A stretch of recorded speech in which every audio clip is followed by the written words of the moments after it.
But every song's like gold teeth, grey goose dripping in the bathroom, bloodstains, ball gowns, trash in the hotel room. We don't. Bonjour, je vous retrouve aujourd'hui pour un tag. C'est un tag qui s'intitule 50 choses sur moi, donc c'est un tag qui va vous permettre d'en savoir un peu plus sur moi, ma vie, d'où je viens, ce que je fais, ce que je suis. J'ai mis des jours et des jours à trouver 50 choses différentes parce que j'ai pas une vie palpitante, il m'est rien arrivé d'incroyable. Voilà, j'ai pas une vie extrêmement intéressante, donc ça a été très long de trouver 50 trucs, mais j'ai quand même trouvé voilà, 50 choses, 50 faits, 50 petites anecdotes sur moi. Donc c'est parti. J'adore aller chez le dentiste, contrairement à mon avis, la majorité des personnes. Pour moi c'est un vrai plaisir, donc j'y vais une fois par an, mais si je m'écoutais j'y irais bien 2 ou 3 fois. Cette sensation de propre dans la bouche, voilà, moi c'est quelque chose que j'adore. Voilà, je suis une des rares personnes qui ne va pas chez le dentiste à reculons.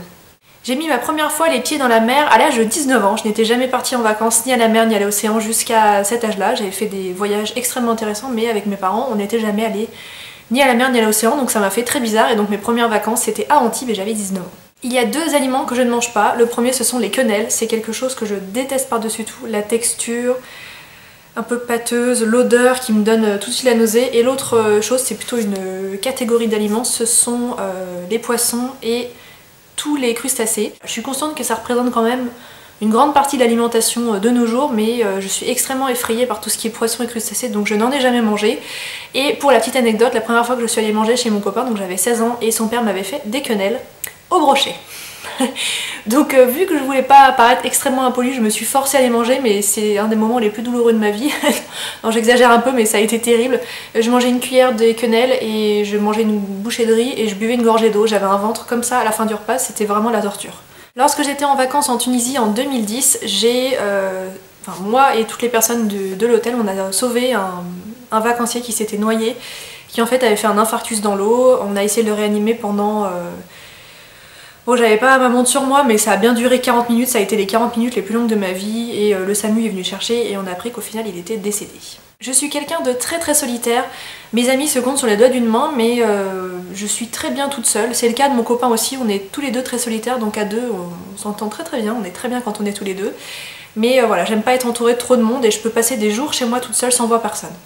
La première fois que j'ai touché à mes cheveux en termes de coloration ou de mèche, c'était à l'âge de 23 ans. Je n'avais jamais fait ni couleur, ni balayage, ni mèche jusqu'à cet âge-là. Je déteste les chats, mais j'ai un chat, et en fait j'adore le mien, puisque je connais ses réactions, voilà, je sais comment il se comporte, je peux anticiper un petit peu la façon dont il vit, mais si je vais chez quelqu'un qui a un chat, je n'y touche pas puisque ça me fait très peur.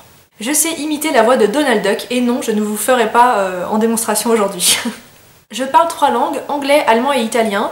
Je parle anglais couramment. Allemand, on va dire qu'il me reste un peu des notions. Je comprends à peu près tout ce qu'on me dit, mais j'ai beaucoup de difficultés à parler puisque c'est une langue qui est quand même assez compliquée sur le plan de la grammaire. Et italien, je comprends absolument tout ce qu'on me dit et je me débrouille plutôt pas mal. Je rêve depuis plusieurs années d'apprendre la langue des signes. Je sais dire uniquement quelques mots pour me débrouiller avec des patients de temps en temps. Bonjour, merci... est-ce que vous avez mal ou des choses comme ça, mais voilà, je sais absolument rien dire d'autre. J'ai essayé d'apprendre avec des livres, mais c'est très difficile. Mon rêve, ça serait vraiment de prendre des cours pendant voilà, toute une session, toute une période, mais le problème c'est que c'est très cher et que c'est des cours sur des horaires bien particuliers et avec mon planning je pourrais pas m'y rendre à chaque fois, donc pour l'instant je n'ai pas encore sauté le pas. Si on me demandait à quel endroit je souhaiterais déménager, là tout de suite, j'aurais 2 options qui n'ont absolument aucun rapport. La première, ça serait à l'océan, puisque j'ai eu un coup de cœur pour la région de La Rochelle lorsque j'y suis partie en vacances l'année dernière, et la deuxième option ça serait New York, puisque c'est une ville que j'ai pu visiter quand j'avais l'âge de 10 ans et c'est une ville qui me fait complètement rêver et je prendrai mes valises sans aucune hésitation pour aller vivre là-bas. Je suis française mais je travaille en Suisse depuis le mois de juillet, donc je traverse la frontière 2 fois par jour. J'ai 2 cartes de crédit, 2 porte-monnaies pour les 2 monnaies différentes, donc voilà, c'est une vie un peu particulière. J'ai fait de la musique pendant 12 ans, j'ai tout d'abord fait du solfège pendant 8 ou 9 ans et j'ai fait du basson qui est un instrument très peu connu, qui est un peu le grand frère du hautbois entre guillemets. J'en ai fait pendant 12 ans, je faisais partie d'un orchestre symphonique, d'un orchestre harmonique et une fois que j'ai passé mon bac et le bac musique, je n'en ai plus refait. Je sais écrire comme dans un miroir, c'est-à-dire que j'écris de droite à gauche sur une feuille et que si vous mettez la feuille devant un miroir, vous arrivez à avoir l'écriture dans le bon sens. C'est un talent caché qui a assez peu d'importance, mais voilà, c'est quelque chose que je sais faire. J'ai 13 côtes, puisque logiquement un être humain normal est constitué de 12 côtes, mais j'en ai 13, c'est-à-dire j'en ai une de plus vers les clavicules ici. On a découvert ça très tard, puisqu'en fait j'avais déjà eu des radios du thorax, mais il faut croire que personne n'avait jamais vraiment compté le nombre de côtes, puisque ça change pas vraiment grand chose. Et on a découvert récemment que j'en avais 13. Je suis infirmière depuis 3 ans, j'ai été diplômée à l'âge de 22 ans et j'ai obtenu mon premier CDI à l'âge de 22 ans. J'ai failli être orthophoniste puisque avant de me lancer dans les études d'infirmière, j'avais également passé les concours pour être orthophoniste. J'avais d'ailleurs obtenu celui de la ville de Nice et au dernier moment je me suis dit que c'était vraiment pas un métier qui était fait pour moi et au final je n'ai jamais regretté cette décision. J'ai rencontré mon chéri au bal du lycée à la fin de mon année de seconde et lui à la fin de son année de première. Voilà, un peu comme dans les films, on était déguisés et on dansait au bal du lycée. Étant donné que j'ai 25 ans, ça fait donc 9 ans que nous sommes ensemble, on ne s'est jamais quittés. Je déteste les gens qui traînent des pieds dans la rue, j'ai envie de leur soulever les jambes pour qu'ils arrêtent de faire traîner leurs chaussures sur le sol. J'ai une toute petite famille, à savoir mes 2 parents et mon frère, et rien d'autre. Je n'ai pas connu mes 2 grands-pères puisqu'ils sont décédés assez jeunes et bien avant ma naissance. Au total, j'ai déménagé 9 fois dans ma vie. Je ne bois pas de café, ou très peu, ou dans des versions un peu cappuccino, des choses comme ça, mais le café noir ou expresso, c'est vraiment très rare, ou alors quand je suis fatiguée. En revanche, j'adore le thé et je pourrais en boire des litres. Je suis une vraie droitière, c'est-à-dire que je n'écris qu'avec la main droite. En revanche, pour certaines activités, je suis gauchère, comme par exemple le golf. Alors c'est pas quelque chose qui se présente tous les jours, mais j'ai remarqué ça. Pour la guitare ou encore pour le tir à l'arc, chose que j'ai découvert très récemment, puisque pareil, on fait pas du tir à l'arc tous les jours, à moins que ça soit une vraie passion. Et je tiens donc l'arc comme un gaucher. J'ai les doigts extrêmement flexibles, je peux les retourner dans tous les sens et faire des choses qui peuvent dégoûter certaines personnes. J'adore faire des listes pour tout et n'importe quoi. Une liste des choses à acheter, des films que je veux voir, des livres que je veux acheter. Voilà, j'ai toujours un carnet sur moi et j'ai toujours une dizaine de listes en cours et parfois je ne les termine jamais. Je suis en avance à tous les rendez-vous auxquels je me rends, sans aucune exception. Des fois je me ralentis, j'essaye de me dire non mais tu seras vraiment trop en avance comme d'habitude et j'ai beau me dire ça, essayer de partir un petit peu en retard, j'ai très souvent un quart d'heure ou 20 minutes d'avance. Mon copain et moi nous ne souhaiterions avoir qu'un seul enfant. Le tout premier mot que j'ai prononcé quand j'étais toute petite c'est le mot poupée. D'ailleurs quand j'étais petite, le métier de mes rêves c'était femme de ménage dans un hôtel, puisque j'étais passionnée par tout ce qui était mini savon, mini gel douche ou des choses comme ça et en fait je pensais que les femmes de ménage dans les hôtels avaient le droit de rentrer chez elles avec absolument tout le matériel qu'elles voulaient, donc c'était mon ambition, devenir comme elles. Je suis quelqu'un d'extrêmement maladroit, je me cogne dans tout, je renverse une tasse, un verre au moins une fois par jour. Heureusement je ne suis pas maladroite dans mon travail puisque ça serait une vraie catastrophe. Je suis très malade en voiture et dans le transport en général, quasiment depuis ma naissance d'après ce que mes parents me racontent, j'ai tout essayé.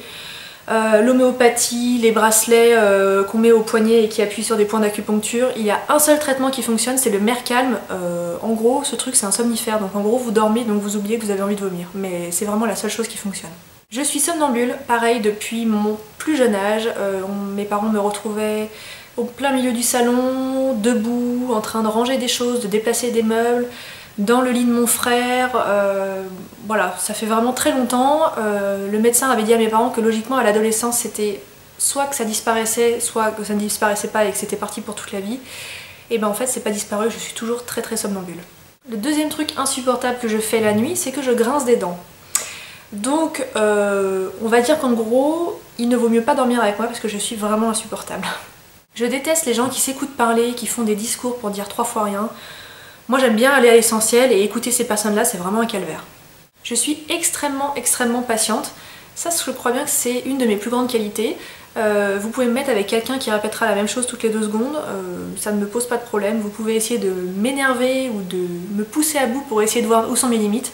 Et bien mes limites sont très loin, je suis vraiment très patiente. J'ai une vessie immense puisque je fais pipi en moyenne 2 à 3 fois par jour, mais vraiment pas plus, alors que je bois vraiment des litres d'eau. En moyenne je bois 2 à 3 litres d'eau par jour, puisque je bois déjà presque 1 litre de thé, et en dehors de ça j'ai toujours très soif. Mon papa est fait exactement comme moi, et voilà, j'ai une vessie de grande capacité, on va dire. Je respire très lentement, alors moi je m'en étais jamais vraiment rendu compte, mais mon copain me dit que la nuit il aime bien se caler sur ma respiration, et il me dit si je me cale sur la tienne, en gros je m'étouffe puisque tu respires vraiment trop lentement. Donc voilà. J'ai des problèmes de cœur depuis environ 3 ans, je vous rassure, ils sont tout à fait bénins. C'est-à-dire que je fais des extrasystoles ventriculaires, donc en gros là où quelqu'un a un battement de cœur très régulier, moi j'ai un battement, une pause de 2 secondes et puis mon cœur bat à nouveau. Donc Quand j'ai découvert ce problème, ça a été très angoissant puisque avoir l'impression qu'on a des battements de cœur qui sont loupés, c'est vraiment très angoissant. Et puis j'ai fait beaucoup d'examens, j'ai testé des traitements. En gros, je suis surveillée de près, mais il n'y a vraiment aucune contre-indication, ni pour faire du sport, ni pour avoir une vie tout à fait normale. Je suis incapable de porter des vêtements inconfortables. Pour moi, c'est vraiment le confort avant tout, c'est-à-dire que même si je repère une robe magnifique ou des escarpins absolument fabuleux, mais que je ne suis pas bien dedans, je suis pas capable de les acheter, ou alors je les achète et je les porterai jamais. Donc maintenant, je me fais une raison. Si je ne suis pas bien dans les vêtements que j'essaye ou dans les chaussures que j'essaye, je ne les achète pas. Chaque année, j'attends l'hiver avec grande impatience puisque je suis une grande fan de ski, au grand désarroi de mon copain qui n'aime pas du tout. Mais c'est vraiment un plaisir chaque année d'aller skier, et depuis que j'ai déménagé en Haute-Savoie, je vais pouvoir y aller plus facilement. J'adore boire des cocktails et boire du vin, alors j'assume complètement, ça fait extrêmement alcoolique de dire ça face à une caméra, mais voilà, je vous rassure, c'est tout à fait dans la limite du raisonnable. D'ailleurs, pour la petite anecdote, une fois qu'on a déménagé dans la région en Haute-Savoie avec mon copain, un de nos premiers objectifs, ça a été de trouver un bar à vin et un bar à cocktails sur Genève, et c'est chose faite. Pour passer une journée correcte et pour ne pas avoir des cernes de 8 km de long, mon minimum de sommeil c'est 6 heures. Les gens bruyants m'énervent passablement, les personnes au cinéma qui mettent 25 ans à ouvrir leur paquet de chips, qui font du bruit avec leur paille dans leur verre, c'est vraiment quelque chose qui m'énerve par-dessus tout. C'est d'ailleurs une des raisons pour lesquelles je vais très rarement au cinéma. Je n'aime pas du tout conduire, mais malheureusement je n'ai pas le choix. J'ai beau avoir une voiture très sympa, voilà, j'ai une petite Fiat 500 rouge, c'est vraiment quelque chose que je n'aime pas, et si je peux me faire conduire, c'est-à-dire donner le volant à la personne qui est avec moi, c'est avec un grand plaisir. Je n'ai jamais fumé une seule cigarette de toute ma vie. Je sais taper sur un clavier les yeux fermés. Mes deux odeurs préférées sont la fleur d'oranger et le jasmin. Et enfin, dernier truc sur moi, je suis fan d'Hello Kitty, et plus que de raison, et à 25 ans il faudrait vraiment que ça se calme. Voilà, ce tag est terminé, j'espère qu'il vous a plu et qu'il vous a probablement permis d'en savoir un petit peu plus sur moi. Si vous avez fait ce tag, que ce soit à l'écrit ou en vidéo, n'hésitez pas à le laisser en commentaire ou en vidéo réponse, ça me ferait vraiment plaisir d'aller voir ça. Et je vous dis à très bientôt!